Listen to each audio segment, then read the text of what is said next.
Here's also something to note. Only one Democrat politician flipped to Republican during this time period where they talked about how there was a switch. And we're going to go through this transition, how it's taken place over the course of time, really over the course of 40 years, why it had taken place. And it's not because people became more racist. As a matter of fact, it's the opposite. So let's get into this, the party switch myth, because right now the Voting Rights, is it called the Voting Rights Act, the Voting Rights Bill? I think it's officially titled the Voting Rights Act. I think it's Act. Because they wanted to sort of dovetail in behind the Civil Rights Act. And they thought that titling. They think so little of African Americans that they thought they could trick them with a title. Like, I thought we had this in like 57 and 64. Isn't there a Civil Rights Act? Yeah. Yep. Isn't there a Civil Rights Act 2 back in the habit? Part 2. Well, it was going to happen, but the lead was getting too old for this shit. Lethal Weapon 4 should never have been made. While we're on the subject of this, That's nuts. This is something that you're told quite a bit, okay? And this is something that is one of the most pervasive myths that the left has used. And they've used it successfully because it's just sort of gone unchallenged. Yeah. And I think this is what happens. The reason that it goes unchallenged is because often people are afraid of having to defend the character of individuals who've played a role in their party. You sort of see this, for example, with President Trump, where people would say, well, you know, he sent out me. I've always been very clear about the problems that I have with him, but I didn't feel the need to say it every single time that he did something good. Republicans are afraid because of the character assassination, and this is what they do when they say, look, there was a party switch, and they go, well, okay, I guess, you know, Strom Thurmond did some bad stuff, so let's just get off of that because they have a bunch of strategists telling them that it's a losing play, and it's just incorrect. It's very easy to refute, and I'm going to do it here in about, let's call it 20 minutes tops. Okay? And references are available at louderwithcrowder.com. So this is what you hear from the left. Not from me, that the party switched after the civil rights movement or during. Everyone knows that the parties flipped during the civil rights movement. We do, It's common knowledge. I mean, how did the country go from looking like this to looking like this? So this is the situation we're starting with. Democrats in blue, Republicans in red. This is what the country looked like at the end of Reconstruction. Republicans were dominant in the North and West, and Democrats in the South. Lincoln was a Republican, and the states which formed the Confederacy were mostly Democrats. Whenever they start with everybody knows, Right, it's nobody knows the bullshit you spew. This is not correct. Not only is it incorrect, Republicans, let's start with this. They were the ones who supported both Civil Rights Acts. Sorry. The Civil Rights Act of 57, okay? It was the House voted, Republicans, 84%, Democrats, 51%. Okay. The Senate voted, Republicans, 93%, Democrats, 59%. In 1964, the 64 Civil Rights Act. House voted yes, okay, Republicans, 78, Democrats, 69. We're getting closer. They're making some progress. Senate voted Republicans 82, Democrats 60. So a majority of the country, a majority of the representatives of the country supported it, but it was significantly higher. You're talking about an average of 20 to 30 something points Republicans supporting the Civil Rights Act back then. Now I think everyone should know that.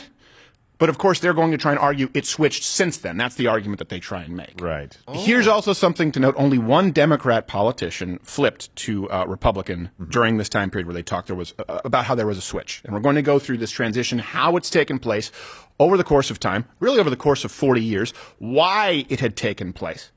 And it's not because people became more racist. As a matter of fact, it's the opposite. So sometimes, I see this a lot from the left or people online, who you used to get this a lot from the atheist community, right? There's just correlation doesn't equal causation. No, I know. Just apply it here. So people were racist. Got it. And then the map shifted, right? It shifted more Republican. And you're just assuming that's because they became more racist? Well, why the switch? Why would they switch from the friendly racist Democrat Party to the unfriendly, always historically non-racist Republican Party? You think that's let's just use logic here. What's the path of least resistance? That's always what they take in politics. You think the path of least resistance was changing the entire party? So one Democrat switched to Republican during this time period that they talk about. I want to get that out of the way. Strom Thurmond. Great piece of shit. Yeah. Right. Strom Thurmond was a Democrat, famously filibustered the 57 Civil Rights Act for 24 hours, 18 minutes. That's the longest filibuster in history. Democrat, just to be clear. Democrat. Because a lot of people don't remember the Democrats did the filibustering of the Civil Rights Act. There was another racist Democrat, Robert Byrd. he did not switch Republican. He filibustered the Civil Rights Act for 14 hours, one of the longest ever in history. People try and point to Strom Thurmond, say he became a Republican, therefore the party switched. Well, look, far be it for me to defend Strom Thurmond as a perfect individual. However, you do have to understand that he switched to becoming a Republican. Yeah. Okay, and once he had become a Republican, after he was one of the first Southern senators to hire a black aide. Yeah, to absolutely. be clear. He authorized the Civil Rights Act. He actually pushed for an MLK Junior. It's important to have that out there. Junior holiday. And Joe Biden actually gave the eulogy for him, obviously, when he passed away. Listen to Joe Biden's words here. He said that he came to the good side later on in life. Okay, well, Joe, what does that mean? Because he was a Democrat before he came. The only thing that he'd switched was his party affiliation to Republicans. And you're saying that he came to the good side. And you are the leader of the party that is supposed to be the friend of African Americans and every minority group in the United States. And you're saying this guy's a good guy. And he became a Republican to do it. That's Joe Biden saying it. He became a good guy. He became a Republican, and then he hired some black aides. He had a change of heart. So all references available at loudwithcrowder.com. The point is, you can't have it both ways. Now contrast that with Robert Byrd, who remained a lifelong Democrat, worked for the Klan, just to be recruited for the Klan. So back then, retired on Klan dental. Yes, he was, as his day job was filibustering the Civil Rights Act, and he moonlighted as a Klan Grand Dragon wizard, Cyclops. Well, here's the thing. He maybe had a change of heart. Yeah. Except, as recently as 2001, he said this, while still a Democrat, on air, live television. My old mom told me, Robert, you can't go to heaven if you hate anybody. Well, that's nice. It's a good start. We practice that. There are white niggers. Whoa, what? I've seen a lot of white niggers in my time. Whoa. Circled back. That word. Whoa, wow. He said that on September 10th. Yeah. So let's go through kind of, now that you have these individuals who filibustered the Civil Rights Act, you now have the numbers as to how the Civil Rights Act, 57-64 came to be. Let's talk about the switch of Southern Democrats to Republicans. Well, this is a switch that had taken place over the course of about 40 years, just to be clear. It happened pretty slowly. Before the Civil Rights Act, it was starting, and then you sort of started to see it transition. Again, you started to... Let's start with this. Both parties were racist to begin with. Yeah. Okay? At a certain point, both parties... To some degree, right? To some degree. Yeah. And then one pulled away. So in 1928, for example, Herbert Hoover was 7,000 votes away in Alabama from winning a majority of former Confederate states. He also won 47.6% of the South's popular vote. This is in 1928. Okay, 1928. By the way, I'm not saying that he was a great president, just to be clear. Well, Hoover Towns, you know what? That one's on him. We're not saying that Thurman was an angel either. No, of course. Named a vacuum after him. That's how much he sucked. Yeah. By 1942, Southern Democrats were already voting with Republicans on non-racial issues. So let me give you some examples here. In 1956, Eisenhower, who signed the 57 Civil Rights Act, won a majority of the popular vote in the South. If you feel bored by this, understand the chasm that exists between you right now, the viewer, the listener, and people who are at Ivy League universities. Yeah. Because most of them can't tell you to which party Abraham Lincoln belonged. But understand that Abraham Lincoln, right, you're talking about he was a Whig at one point, basically, right, the creator effectively, or you would say of the Republican Party, certainly a pioneer. I think that's fair. Yeah. Trying to couch my words here to be careful, but you know what? Abraham Lincoln, noted Republican, freed the slaves. However, you do have to look at it's sort of like now when people, let's say you're on a road trip, okay? And the kids say, are we there yet? Are we there yet? Well, keep in mind at that point, when they freed the slaves, right, prior to the Emancipation Proclamation, there was no there yet. Yeah. Right? So in other words, there's no blueprint. There's no roadmap. You had an Abraham Lincoln. So you had a Republican Party from its inception that was really created out of struggle. It was born in struggle. And the struggle was, we just cannot reconcile our Constitution and the ownership of human beings. Yeah. That's the creation of the Republican Party. And then you can see why this started changing, why there was an evolution, why the South started changing after, while we're talking about the Civil War. And you see this party growing and increasing in influence. It's tough for us to look back and go, well, now we have racists and non-racists. Back then, you wouldn't be able to define a racist to anyone. So now what they will tell you is, of course, this happened, and then the party switched, and now they kind of shy away from that. And another argument is, but you know what? It doesn't matter, because right now the Democrats are the ones, they're the ones championing civil rights. So checkmate. The Democratic Party was once the party of white supremacy, supporting slavery and the Ku Klux Klan. Today's Democratic Party believes that government has an important role to play in society. It fights against economic inequality. It advocates policies that battle racial and gender discrimination.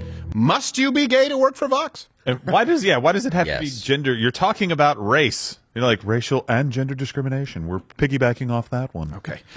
What they're doing is they're trying to get these people to vote for them. Let's be clear. Democrats have been taking advantage of black people specifically. Now it's extended to all minorities, but specifically black people since slavery. Let's go to the people who, their examples, who might have been the strongest champions of civil rights. LBJ, the Great Society. Okay, this is something that a lot of people may not know about. I did a video in Detroit. It was my first on-location super video, I believe, back in 2009, where we talked about Great Society. We talked about Model Cities program. We talked about Jerome Kavanaugh, first mayor of Detroit, 61 all the way up to today.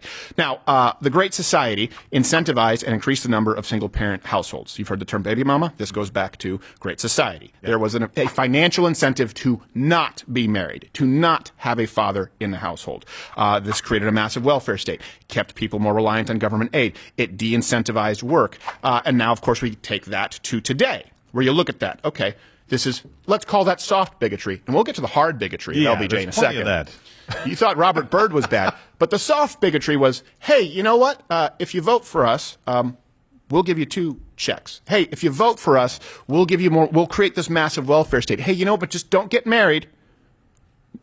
It's better if you have 2 single households than having a joint household. And there was an incentive for people, and he sought out cities. Detroit was also supposed to be sort of coinciding as a model city, the Model Cities program. Is Detroit a model city now? By his standard, yeah. So you have the soft you have the soft bigotry. Well, do we see that today? Let's look at affirmative action. We see this with the Democrats today. Yeah.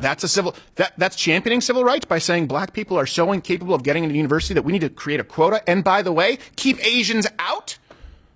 These are the consequences of low expectations, of viewing people simply as votes to be garnered. As, hey, we're going to create a welfare state. That's great. We'll give people free stuff if we get them to vote for us. Well, that hurts them. Hey, affirmative action in universities. And then you see black students dropping out at rates that are exponentially higher than their counterparts. Why?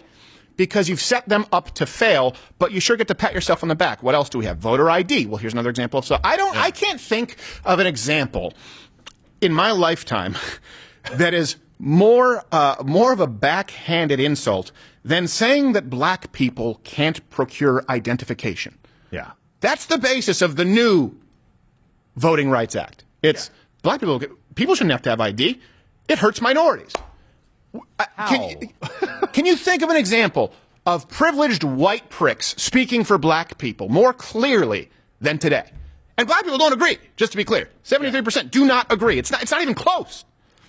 I was about to say, I mean, this with LBJ's incentives, he was basically saying, like, a lot of people see these are perverse incentives that he created. I'm like, no. He was making people dependent. Mm-hmm. That was his entire goal, because look at the amount of money that you get. The amount of money that you get is not enough to feel great and live a lavish lifestyle. It's just enough. It's just enough now. to keep you out of it's just you're hungry, you're not starving under LBJ's plan. And so LBJ understood this, and so did the Democrats, where they were saying, we're going to give you just enough, but just enough to make it to the next check, so that you know where that check is coming from. By the way, that's how you condition dogs. Just to be clear. How do you condition? This is how you train dogs. This is how you train a lot of animals, but certainly dogs. If you want to condition them positively, you reward behavior with a treat, but guess what you don't do? You typically don't do that right after a meal, right? You give them a treat. You don't fill them up on a treat, because they need to know where the next treat's coming from. It's, all right, you get this. Now, go over there. Okay, sit.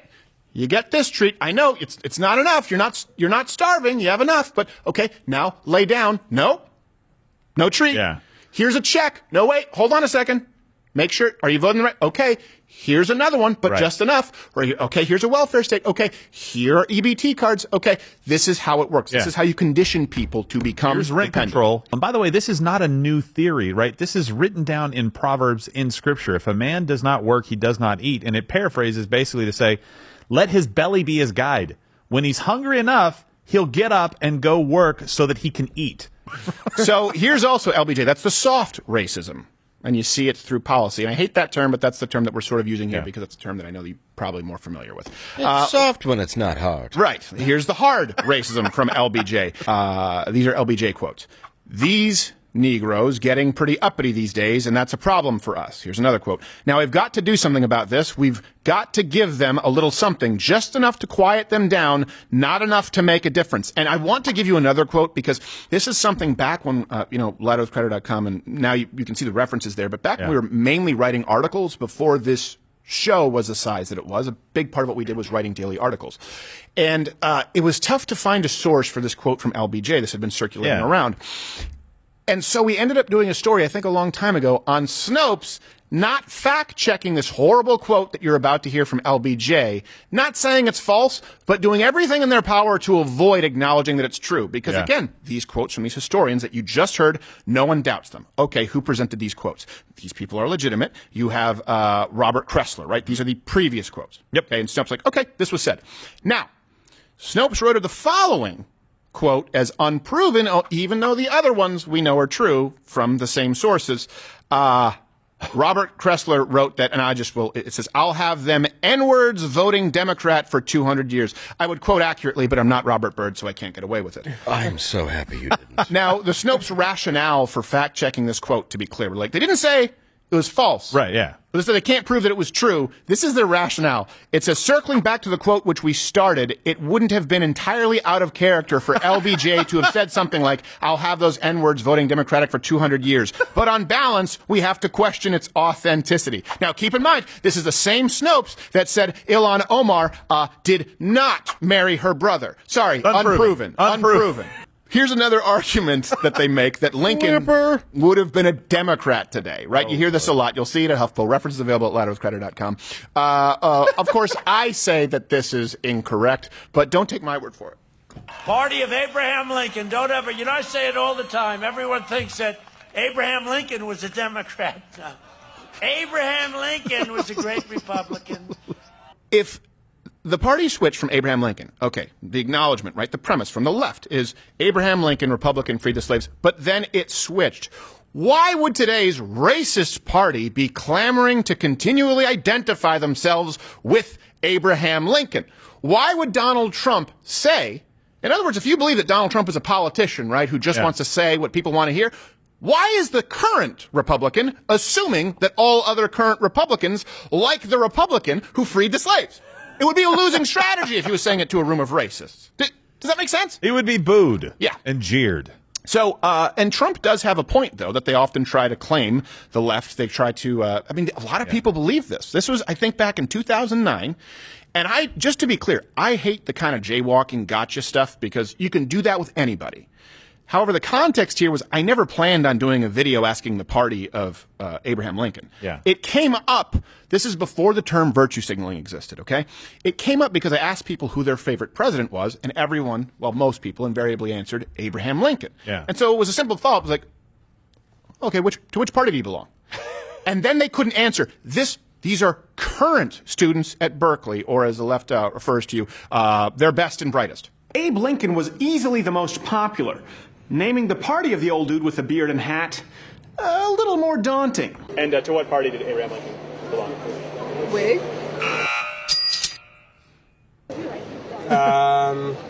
Yes, Abe Lincoln was not a Whigger. I'll say, I'm not sure. Uyghur, yeah. Back then I believe he was a Republican, but that was nominally a Republican. Well, she's basically right. Yeah, nominally a Republican. Yeah. Wait, hold on a second. Do you mean, first off, by the way, to be clear, was a Whig and then said, I'm going to create something. Republicanism. Democrats loved slavery so much, they tried to form another country and have that as the platform. Yeah, you had to remove their statues. And by the way, if you're on YouTube, smash that like button right now. That's also something that helps, and you can comment below. We're going to wrap this up and go to Mug Club. In 2009, also, I was in class. And they didn't have hidden cameras back then. So it was literally me with a baseball cap and the equivalent to, 4 GoPros in it. It's like a trucker cap. You had to I'm sitting in there, balance the whole time. I put like one of those picture cameras in a coffee cup that would last about 35 seconds. Yeah. But you can see some footage where a teacher is teaching their students at Berkeley. I'm in the classroom. This is before hidden camera stuff existed on YouTube.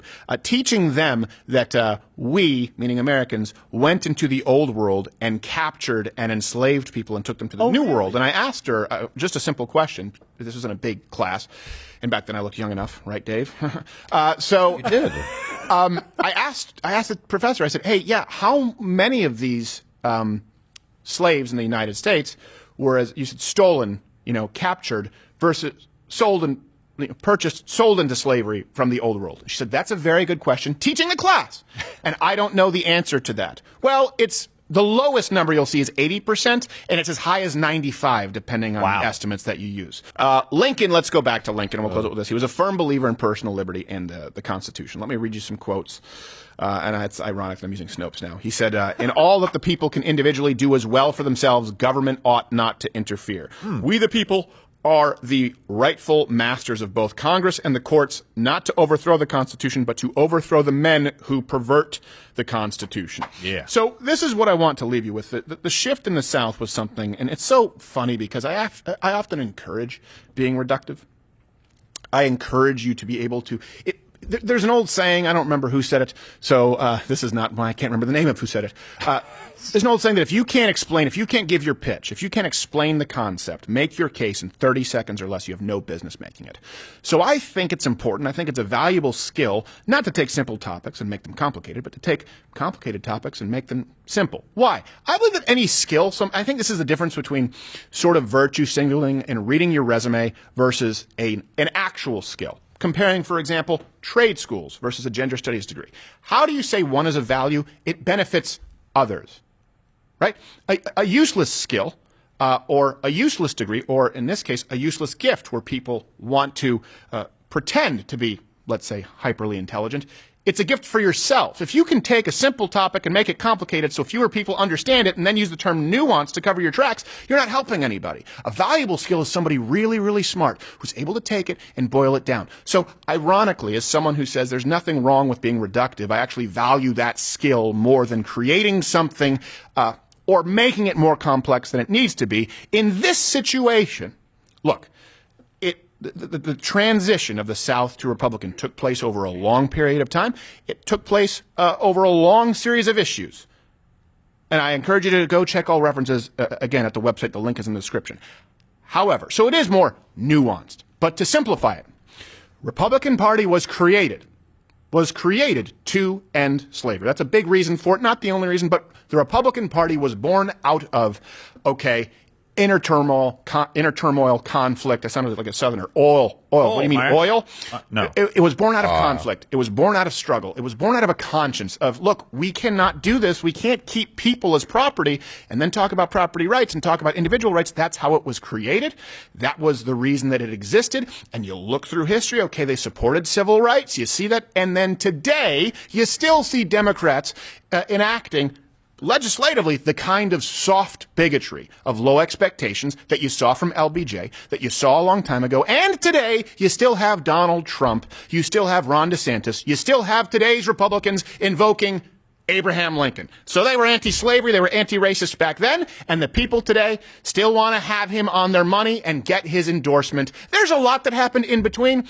Just don't buy the premise from the left, because if you just fact check a little bit, just a couple of points, it falls apart. Watch Louder with Crowder live, Monday through Thursday, 10 a.m. Eastern.